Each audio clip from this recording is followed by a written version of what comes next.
Outer Orange. Exciting. Overall, before I begin talking about rounds, I want to say the event went really well. If you're ever deciding on should I enter one of these or not, I highly recommend to enter.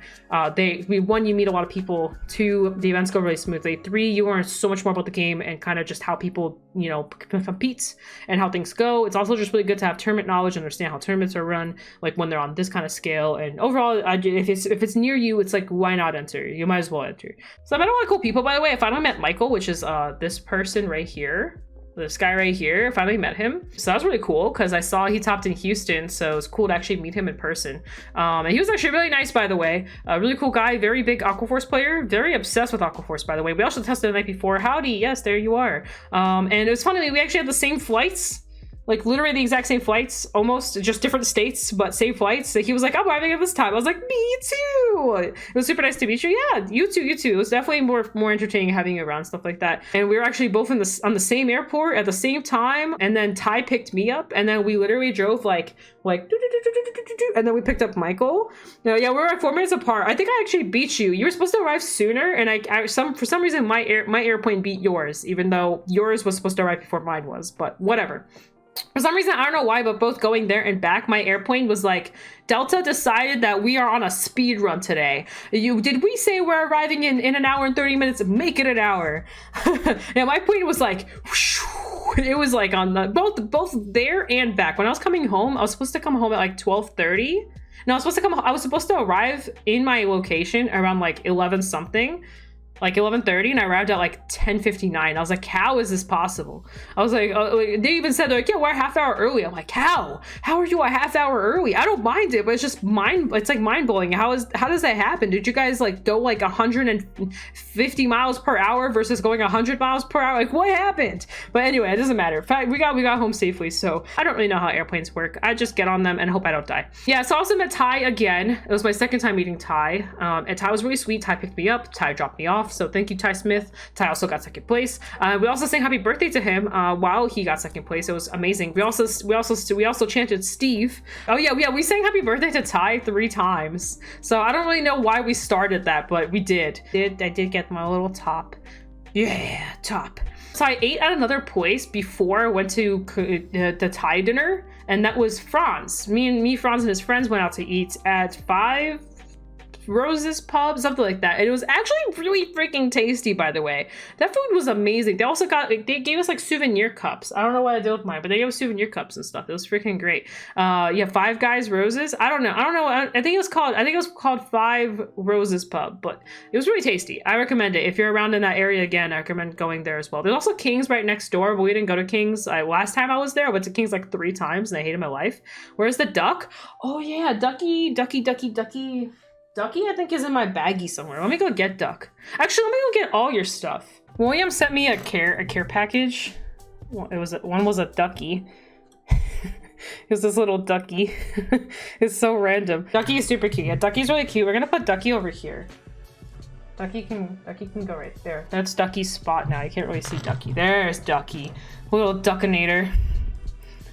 But so William got me some stuff. I didn't get a chance to meet William because it was actually his birthday and he was like out with friends doing his own thing, so he was busy not caring about Vanguard. People not care about Vanguard. How dare you? How dare you? So I also got a chance to meet some people. I won't give out the name, but there's a person that's really into Jewels that's on my Discord that I've met last time that I got a chance to meet this time. That was pretty cool. And then I got to see Karat Patel again.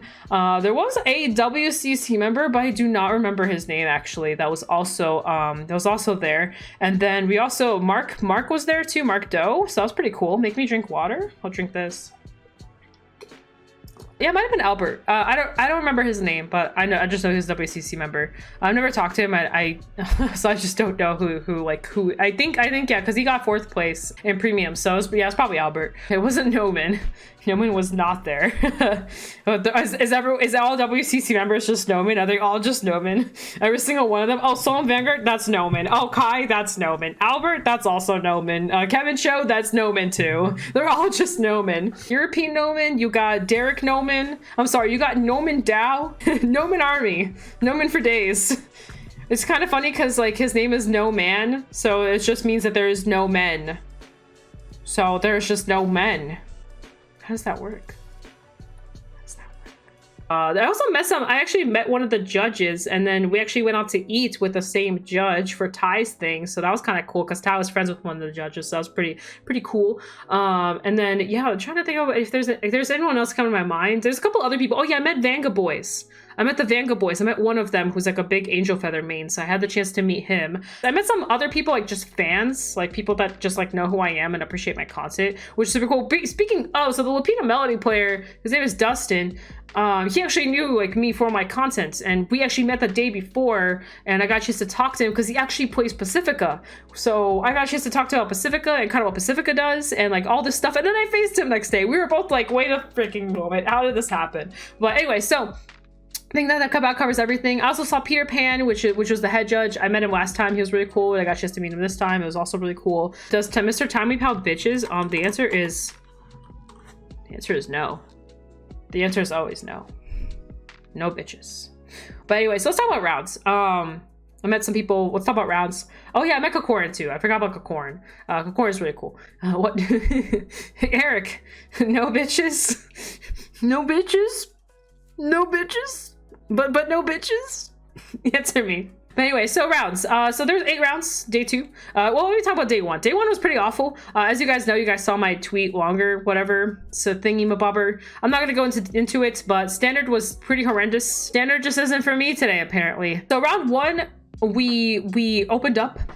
I sat down, and 3 minutes in, they did a repair. And I was like, well, okay. And if you guys don't know, I brought Steam Maidens because it's the best deck in the format. Why wouldn't you bring Steam Maidens? The only other deck that competes with it is honestly Great Nature or maybe even Gurgit in some ways, if you're not running Holy Shrine. But anyways, I brought Steam Maidens. I thought Steam Maidens would be the best deck to bring. I was pretty confident. I did a lot of testing in V. Like the only thing I knew that could stop me was like bad luck at this point. And by bad luck, I mean like G-assisting and, you know, not seeing like, you know, like, and G-assisting and whiffing G-assist was like the only thing I knew that could stop me. There was nothing else that I felt that could stop me in V. And that's how I felt going into day 2, by the way. Like there's no over trigger in there. So I knew going into day 2, and this was like before, even with testing, before day 1 happened and all that kind of stuff, I knew that if I was going to enter V, I was topping. So I got repaired into my teammate who was literally my teammate for Springfest, and he took the exact same deck that we faced in Springfest. So I had a very good understanding of what his deck does because we would have rebuilt it together. So I knew what I was getting into. I went first against this deck, which really didn't matter actually. I purposely kind of templed it out. I could have honestly probably killed him on my first grade 3 ride if I really wanted to, but because there was a lot of movement for damage, like there's still a lot of hits he had to take, I chose to go the conservative route, and I kept a lot of my hand, and I just kind of smacked him a little bit, you know, and then he goes and he rides to Gurgit. And you know, it's like whatever. I'm thinking, you know, I'll be fine. I had like a 13, maybe 12 card hand, 2 of which was the Uru grade 4. I had a grade 4 Uru drop because I remember I Revenant. I think I called over at some points. I was sitting pretty well. I had a heal in hands. I had some crit triggers. Got a perfect guard. Like I had some grade 3 rides. I had Colossus. I was like pretty okay. I was vibing. And homie calls Percival. And I'm like, okay, you know, it's Percival, counterblast, draw a card, call a card, whatever, you know, normal Percival stuff. But you know what really caught me off guard? Homie swings with Gurgit. Actually, he called a Max Slash out, but that doesn't matter. He swings with Gurgit, and he calls out two units. And one's Wonder Ezel, and the other one is another Max Slash. And then he goes Wonder Ezel into Sagamore, and then Sagamore into another card. And he just like reset up his whole board. And I'm like, double Max Slash, Aggro Veil in hand, slight minor PTSD right now. I'm thinking, God, he's gonna kill me. I'm dead. Everything has plus 10k. And then he swings with Vanguard and lands a front on top of that. And I'm like, never mind, I'm not okay. I'm gonna die.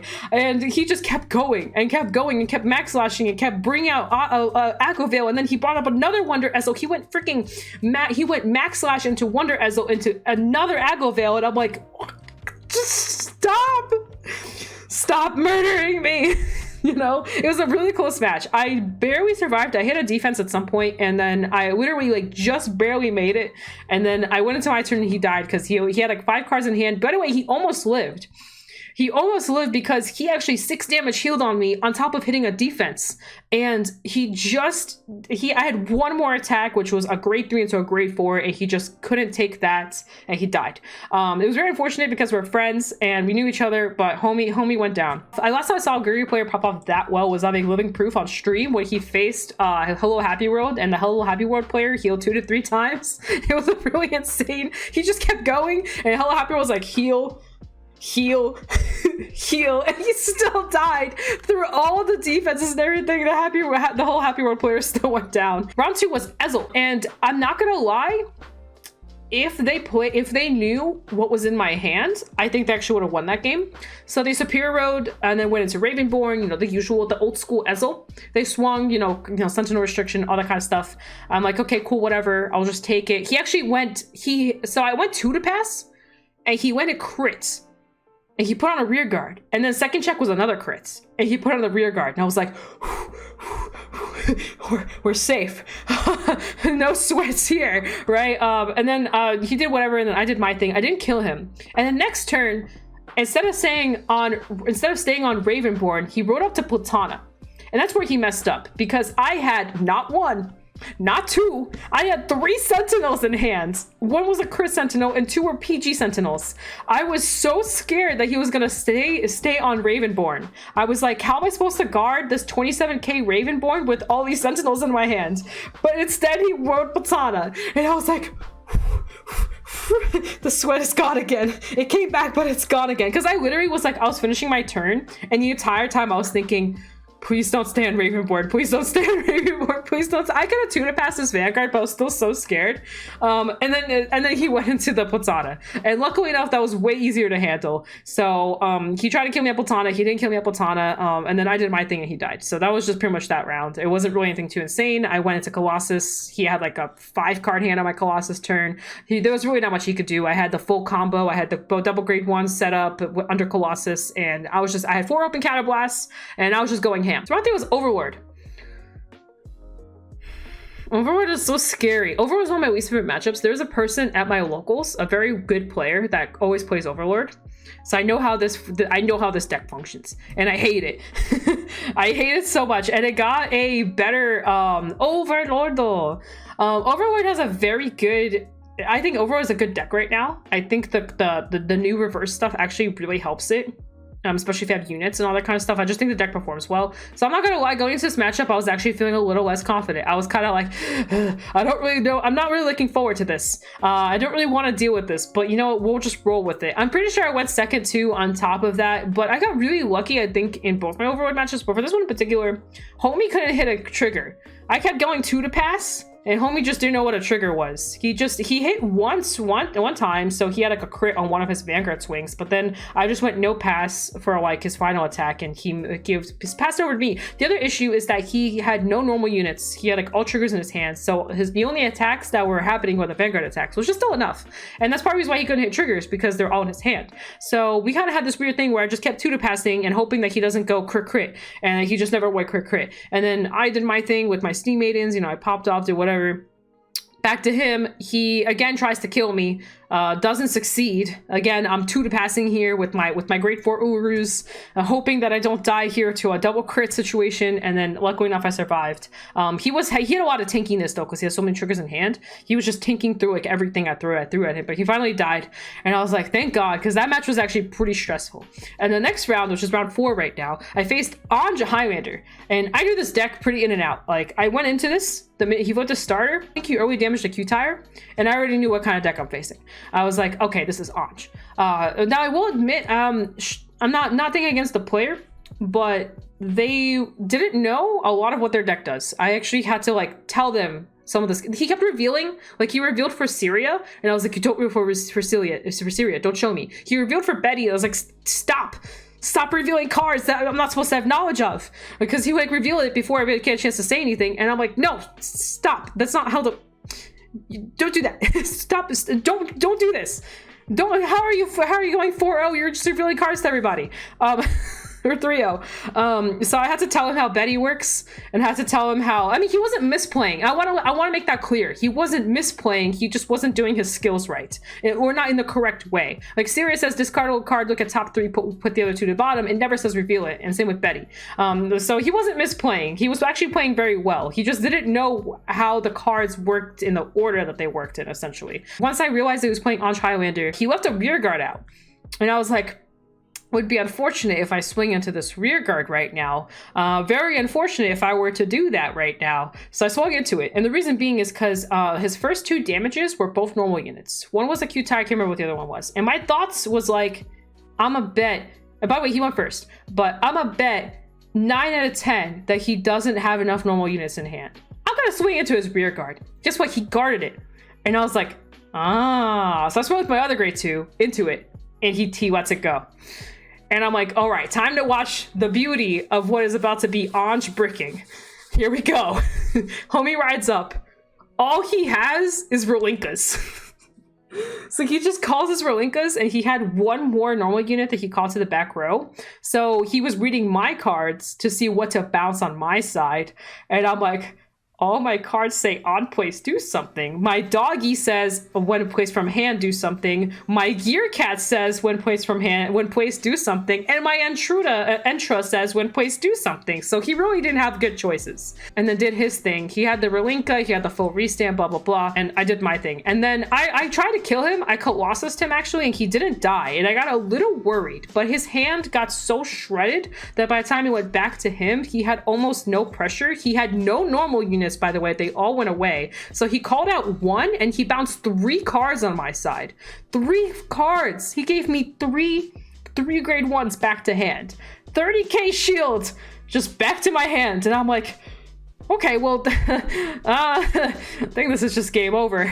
I honestly don't even know if it was smart for him to bounce the dog. And I did talk to him about it later, that bouncing the dog was a really bad idea because it gave me instant access to Colossus. I actually had Colossus in hand. I drew into it, but had I not, I would have just dog-eat for it. And the fact that he gave me dog gave me access to more grade 3s in my deck for pretty much for free. So I did tell him later on, I was like, you probably shouldn't do that. But the Gear Cats like is a little bit easier because it's just a when placed top 3. It's not that big of a deal, but giving access to Colossus is literally the win con against Bermuda Triangle to begin with because their hand gets so big and you just shred it back down. So yeah, but anyway, he did his thing. He definitely, he couldn't kill me. I was actually purposely taking damage just so I could kill him next turn. And then I did my thing and he died. So that was Anj Highlander. Really good stuff. I do not want to become famous today. Thank you very much. The weird, whatever this is. Let me, goodbye. So after that, I faced another Overlord matchup.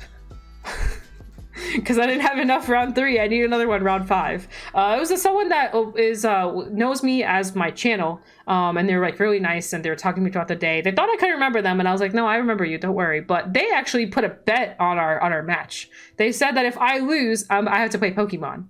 Would you say Highlander is more brickier than regular? I don't know. Probably, yeah. I think Anj Highlander is definitely more brickier than Pure. Pure should definitely brick less, but you have a way lower ceiling. So yeah, that's kind of it. Overlord 2 now streaming on Crunchyroll. Yes. So homie tried to get me to play Pokemon.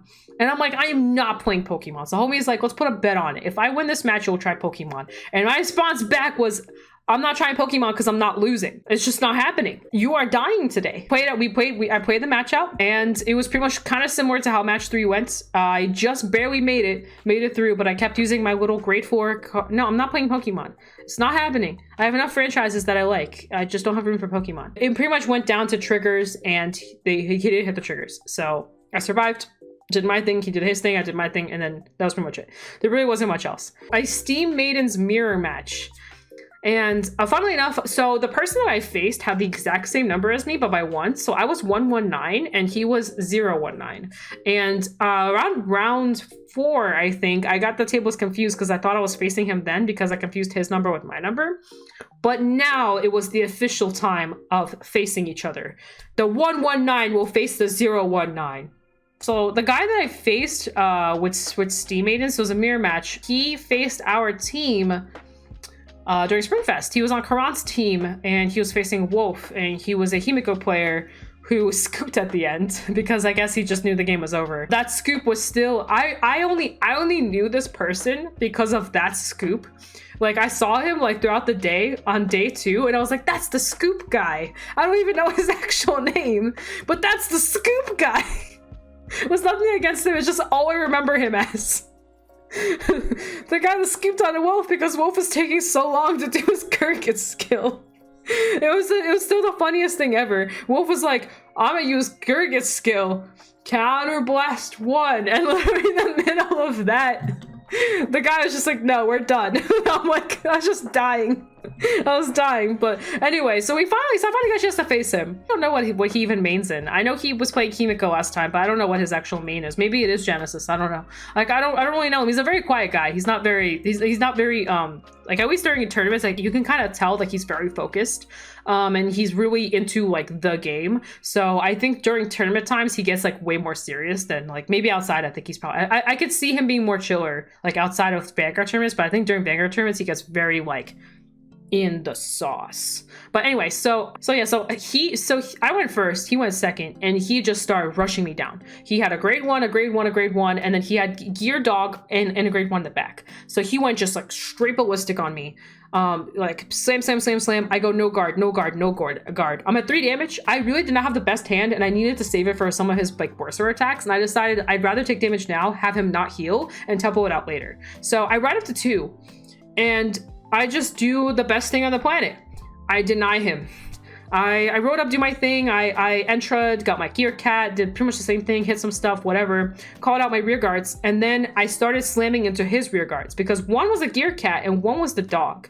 And I was like, you know what? It would be really unfortunate to lose your gear cat. You kind of need that. So I swung into that, and then I swung into the dog, and then I passed turn on him. And he just kind of got stuck for a turn where he just did nothing because he went into his 2s, but his 2s have Care Blast on them, so he just did nothing. And he was forced to call out boosters and stuff like that. If he were to enter me, hey, welcome in, Marco. If he were to enter me, he would have had to call a booster out from his hand, and because he just used them all, he really didn't have much options. So he kind of had a turn that was absolutely dead. I super guarded his Vanguard, and then it was my turn again. And then I spent this turn just tempoing out as much as I can to just kind of like get set up and ready to go to deal with his Colossus turn. I knew the minute he was riding up, he was going to Colossus me. I was expecting it to happen. So I farmed for hand, and I farmed as much as I could. I give him Counter Blast this time because I don't really care anymore if he does it on 3, whatever. So I set up my turn, I did my thing, and then I swung, etc., and then it went back to him. And he did Colossus me, but I had room to take damage. And actually, at this point, he did not. He was around like 3-4 damage at this point. So when he Colossus me, he was going in for like pretty much a semi-kill. So I just did my thing. I guarded, did my thing. He did his big pop off. He actually went pretty ham on me, pushing me. I think I went to 4 or 5 damage at this point, and then it was back to me. And I actually think I Colossused him on the first turn that I rode, if I'm not mistaken, just so he could shred through hand a little bit, and then I Colossused again. So I Colossused a second time on my second grade 3. Colossus sus, indeed. So I Colossused him again, and this time I was like, okay, I have to kill here, because next turn I'm dead. So I just went pretty much like big ham, and then he died. I don't even think I rode again. I think I was stuck on the force macro I was on, but he just didn't have enough hands to deal with it. I remember he missed his gear cats a couple times, which wasn't helping him against a mirror match like that, and also going second didn't help him. I think that's probably why he was rushing me down so hard, because he was like, I just have to kill before I get killed, and it just didn't work that way. I think me denying him the early game like really screwed him over too, because he couldn't get the Soul Blast look at top 2. He kind of missed out on a lot of resources that he could have gotten on turn 2, while I had all the resources in the world to do whatever I wanted since I had 3 open Counter Blasts. And then I faced Gurgit again. But this time, I'm not gonna lie, I faced Gurgit again, and I was like, not this again. Not another Gurgit matchup. But God, because he flipped his start, and I'm like, oh, another Gold Paladin person. My goodness, here we go again. But he whiffed super hard. He missed his grade 1. And I was like, whoa, we're saved. Round 8. Steam Maidens. Mirror match. So I really thought about Loki losing to this deck, debating on like just taking the 6 damage and walking away, but my pride got in the way. I really wanted to go 8-0.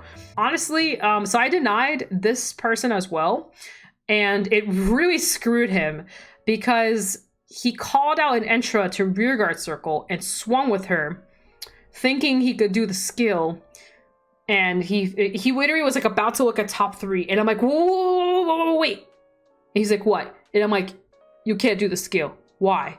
You have to be boosted. And he reads the card. He was like, and then yeah, it really screwed him because he ended up being behind. He lost his 1 place ability, and he also couldn't Soul Blast to do his thing. So his bind zone was 4 cards the entire game.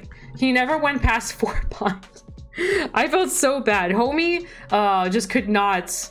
Because that early grade 2 turn like actually screwed him. He just couldn't do anything after that. He got really stuck, and I think it almost traumatized him. He was like trying to figure out how to play. He just didn't know what to do. Like he was just like, how do I exist like this? What do I do from here? I think that in that turn 2 like actually like mentally messed with him. It happens. It's okay. So I went to top 8. Our 8th place player was the Lapina Melody. So that's the person I faced.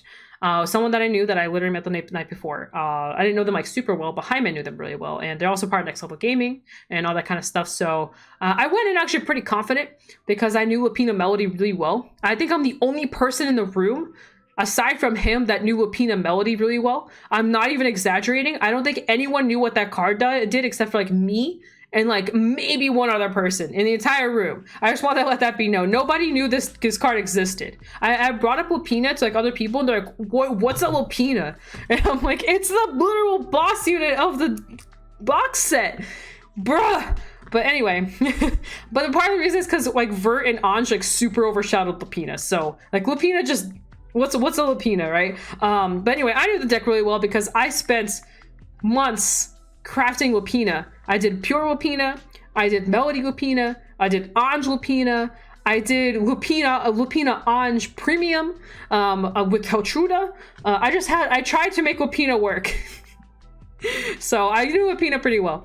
And going into this, I knew that going second was gonna suck. We rolled the dice, he went first, and I was like, God damn it, this is gonna be tough. But I was like, I should be fine. I have shield in my deck. I'll be okay. And then I mulligan, and I don't have a 2. I have a 3, a 1, and a 1. I set back 2 cards, and I got back a grade 3 and a crit trigger. What was the Miss Kobayashi's Dragon Maid card? Oh, it's just my good luck charm. I got it off of my my Nintendo Switch game, and it's the color green, and I love the color green, so I just took it as my little good luck charm, and yeah. I like helping with good luck charms. It's either that or the Joker, so it's one of the 2. Usually I do the Joker, but because this wasn't a Joker list, I just took something else. Because I normally when I take something to events, people never know what it is. So I normally use the Joker as my like my like little. Hello, cat. Green, but you're orange. I know, isn't it crazy? Oh well. I just trimmed her. She looks funny. Because I just trimmed her for like right before I left. Oh, I can't pick you up with 2 hands. Oh, hello.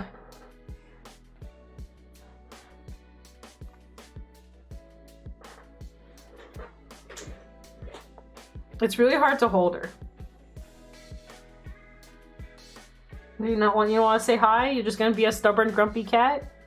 Are you just gonna be a stubborn grumpers? Yeah, did you just call her fat? Baby, you just got called fat on stream. She's not fat. She's really fluffy, but she's not fat. It's okay. I take the compliment. I actually love fat cats. I think look at this unhappy cat. She hates her life. Is that the gear cat? Yes, this is the gear cat. Promo in Japanese. I think I have it actually right here. Oh, why did I do that? Oh, I forgot my wrist hurts. Oh, why did I do that? I like straight up took the box and just put it on my wrist. That was a bad idea. If it decides to, it might not want to focus. Sometimes it just doesn't want to focus. Yeah, I think that's a better way. But yeah, I really like Kobayashi. It's I'm actually watching season 2 right now. And the homie goes first, does this thing, you know, starts searching for his stuff, whatever. It's my turn. I do the same thing. I draw into another freaking 3, by the way. Ride, I think I had the grade 1 Steam Maiden and I had the Gear Cat. So I do both of them. I do their skills. I bind the crit. I draw 2 cards. I draw into 2 more grade 3s, by the way, because I didn't have enough in my hand. And yeah, and then I used Gear Cat's skill. I whiffed and actually sent 2 grade 4s to the bottom. And I was really sad about that, by the way. I almost wished I didn't put Gear Cat because I would have drawn into those. That would have been really useful shield, right? But anyway, so then it's his turn. He smacks me for 1 damage. Cool. It's my turn again. I top deck my grade 2. Okay, top deck the grade 2. We're good. I ride the grade 2. I'm holding I'm holding so many grade 3s in my hand. I swing with Van. I hit a draw and I draw into another grade 3 because I didn't have enough apparently. Actually no, I drew into a trigger actually. But I still had a lot of grade. I had 6 grade 3s in my hand. 6 grade 3s. Literally 6 of them. 6. Anyway, so it's his turn. He runs into Lupina. And then he puts the Force 2 marker down. And I'm like, please God. Please God, no. And then he uses Lupina's skill. Soul Blast 2 top 7. Gets another Force 2 marker. And it's Sonata. And I'm like, please God. Please have mercy on my poor little peasant soul. Please. Please.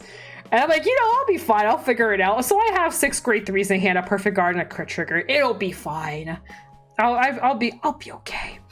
And then he goes Sonata, Caro Sonata. And I'm like, so how much are your rear guards swinging for? 30 something. Oh, and how much are the restands gonna be? 70. Oh, that's lovely. I look at my hands. Grade 3, grade 3, grade 3, perfect guard. Grade 3, crit trigger. And I'm like, I think I'm dead. I had four heals in my deck. And quite a bit of sugar still left. So I was like, maybe I'll just hit a trigger or 2. Maybe I heal somewhere in between all that. So I just go no guard on the first attack, and it's like normal unit. I'm like, and then the other side's hitting, and I'm like, I'll just no guard this too. Maybe I'll hit 2 more defenses. Normal unit. I'm like, so I'm like, okay, let's try the Vanguard. He swings with the Vanguard. It's 13k, by the way, because he didn't have any of the other skills that make Lupina higher. I perfect guard that one. Homie goes crit, and I'm like, God damn it, stop, please, have mercy. Anyway, and yeah, he took it to put us on a rear guard. Then he swung with his rear guard, and I just took the damage, and that was game. That was game. That was it, and that was just like that. I was at a top 8. It was a 7-minute game.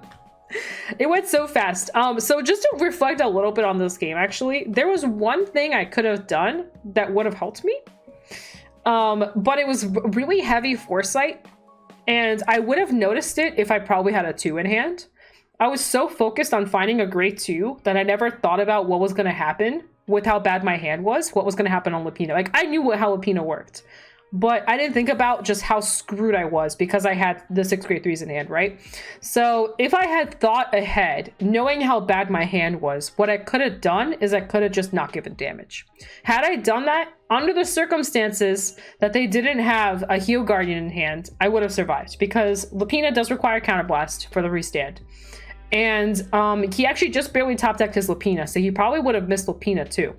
And what would have happened is he would have wrote Sonata instead with no Counterblast, just raw swung, probably pushed me to 3 or 4 damage, and then I would have had a turn to catch up. So just something that just like a kind of like a, I guess like a tip almost. If you're facing high roll decks and you're going second against said high roll decks, a good example is Astro Poets. You can slow them down this way too. If you're bricking really hard, sometimes it's good to just not give damage. So it's something I thought about because I compare this exact same situation to like Astro Poets, for example. If I had played out the same game but it was Astro Poets instead, I would have died the exact same way, because I had no grade 3s in, because I had all grade 3s in hand. How am I supposed to, as a player, deal with a Vanguard swing and 2 Valkyrion swings, right? The way you do it is you just don't give damage. It perks them and slows them down. Lupina, it plays a very similar aspect. So after you know, like really reflecting on it, it actually took me about 2 days to realize this, but after reflecting on it, if I had enough foresight, that's what I should have done. That would have maybe won me the game. Now, granted, I had a lot of grade 3s in hand, but it would have given me a turn to ride up. It would have given me a turn to see some bind, see Entra. All those normal units that fell into damage would have been in my hand. You know what I mean? Like, it would have been a completely different game. And actually, because they were all normal units, I had Revenant Dragon in my hand. When I would have wrote to Elu, I would have top decked all 3 of those cards. It would have been perfect because I think my normal units was Gear Cat, Steam Maiden, and the grade 2 Steam Maiden, like the first 3 damages that I took. So literally, that would have been the perfect setup. I bind the 2, I call the Entra, I call the Gear Cat top 3, Entra skill, you know, counterblast, do whatever, get another top 3. It would have like let me to farm while also gaining hand, and also I still had 4 heals in deck, so I actually had a chance to heal back down on top of that. So overall, after reflecting, I realized that that was the out, and I just didn't see it in time to realize that that's what I should have done. I will say, if I had a 2 in hand, I probably would have thought about it harder, but because I was so focused on farming for a 2 and avoiding G-Assist, that was my main focus, and that's what screwed me up. I guess is the best way to put it. Like, it was a pretty normal play to just swing to find your pieces, but had I not swung, I probably would have had the G-Assist, but it wouldn't have mattered. It would just G-Assisted grade 3s. But had I thought about it further, or maybe if I did have the 2 in hand, I probably could have won that match. Also, the guy was really sweet, very nice guy, so it was still a good game. It was kind of a sucky game. Like, we both didn't really get much fun out of it, but it is what it is.